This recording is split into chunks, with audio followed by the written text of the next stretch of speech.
নেই, তারপরেও কেন ভিড় করছেন ক্রেতারা, কারণ কি এর?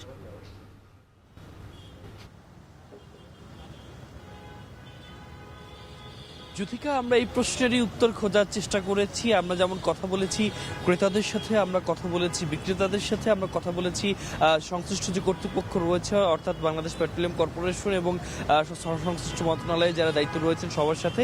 যে বিষয়টি দেখেছি আসলে সবাই বলছেন যে একটা অজানা আতঙ্কে, যে বিশ্বের যে অস্থিরতা বা যে দামাদল চলছে সে তার মধ্যে দিয়ে একটা অজানা আতঙ্কের কারণেই মূলত আসলে এখানে অনেকেই আছে অপ্রয়োজনেই লাইনের মধ্যে দাঁড়িয়েছেন এবং প্রয়োজনের অতিরিক্ত তেল নিচ্ছেন।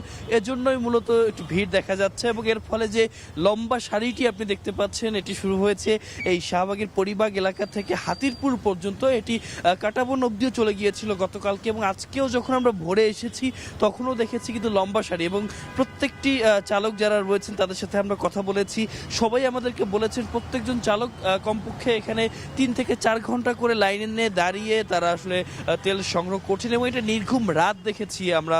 যারা আসলে এখানে এসেছেন বলেছেন যে আসলে সেহরি খাওয়ার পরে অনেকেই ঠিকঠাক মতো ঘুমাতেও পারেননি এবং তারপরে এসে লাইনে দাঁড়িয়েছেন এবং এখন অবধি কিন্তু সেই জ্বালানি সংগ্রহের যে সারি রয়েছে সেখানেই কিন্তু আসলে খুবই মন্থর গতিতেই তারা সামনে এগোচ্ছেন, যেমনটি আপনারা আসলে দেখতে পাচ্ছেন। তবে যে বিষয়টি জানিয়ে রাখতে চাই, কোনো ধরনের অপ্রতুলতা নেই, এটি কিন্তু বারবার বলা হচ্ছে, কোনো ধরনের গুজবে কান না দেওয়ার অনুরোধ করা হচ্ছে। তবে আমরা যখন এখানে ক্রেতাদের সাথে কথা বলছি তারা কিন্তু বলেছে আসলে নির্দিষ্ট করে আসলে তেমন কোনো আসলে কার্যকারণ নেই যে কেন তারা এখানে ভিড় করছেন। তবে যারা আসলে অতি উৎসাহী হয়ে জ্বালানি সঞ্চয়ের জন্য এখানে লাইনে দাঁড়িয়েছেন তাদের জন্য নিত্যদিনে যারা আসলে জ্বালানি তেল ব্যবহার করেন, বিশেষ করে যারা অফিসগামী মানুষ রয়েছেন বা বিভিন্ন ধরনের রাইড শেয়ারিং বা চালক রয়েছেন তারা আসলে বেশ ভোগান্তিতে পড়ছেন।